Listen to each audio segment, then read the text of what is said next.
மக்கள் எதிர்ப்பு தெரிவித்தால் மதுக்கடையை மாற்ற வேண்டும். டாஸ்மாக் நிர்வாக இயக்குநருக்கு சென்னை உயர்நீதிமன்றம் உத்தரவு.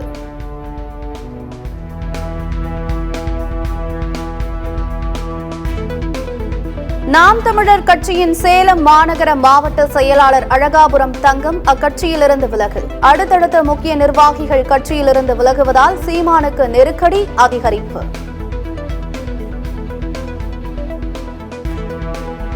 தூத்துக்குடி, நெல்லை, குமரி உள்ளிட்ட 10 மாவட்டங்களில் இன்றும் நாளையும் கனமழைக்கு வாய்ப்பு. டெல்டாவில் 2 நாட்களுக்கு கனமழை தொடரும் என வானிலை ஆய்வு மையம் கணிப்பு.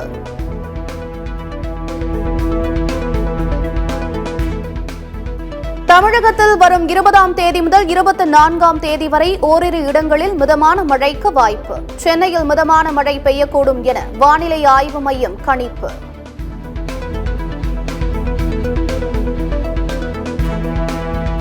பலமான கூட்டணி அமைக்க காய் நகர்த்தி கொண்டிருக்கிறார் எடப்பாடி பழனிசாமி.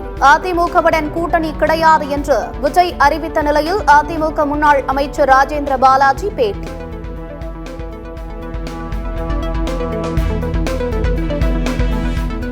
கூட்டணி என்பதே தற்கொலை செய்து கொள்வதற்கு சமம் என சீமான் பேட்டி. தாவேக அதிமுக கூட்டணி குறித்து என்னிடம் கேள்வி கேட்காதீர்கள் என ஆவேசம்.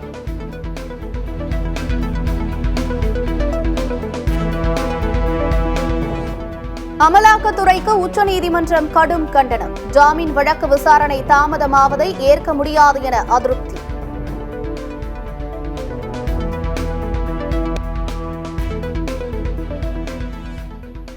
தர்மபுரியில் தனியார் மருத்துவமனையில் தாய், சேய் இருவரும் உயிரிழந்த விவகாரம். மருத்துவமனையின் தரத்தை குறைத்து சுகாதாரத்துறை நடவடிக்கை.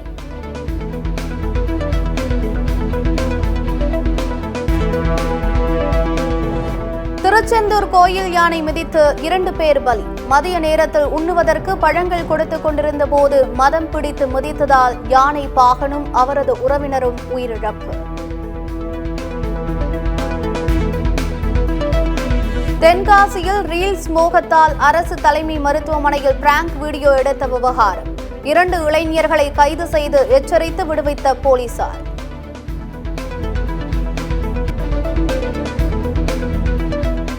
வரலாற்றில் முதல் முறையாக நேற்று ஒரே நாளில் 5 லட்சம் பேர் உள்நாட்டு விமானங்களில் பயணித்துள்ளனர். மத்திய விமான போக்குவரத்து துறை தகவல்.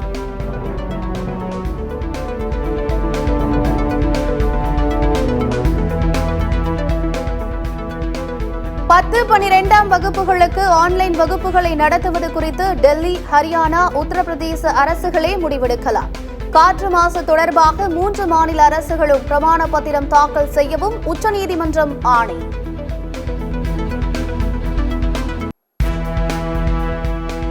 டெல்லியில் 12ஆம் வகுப்பு வரை நேரடி வகுப்புகள் நடத்தக்கூடாது. டெல்லி அரசு உத்தரவு.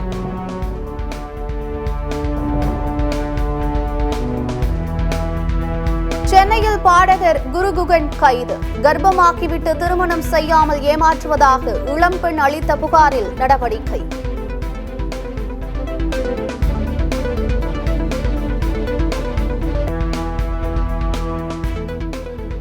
டெல்லியில் காற்று மாசு அதிகரிப்பு. 160 விமானங்கள் தாமதமாக இயக்கப்படுவதால் பயணிகள் அவதி.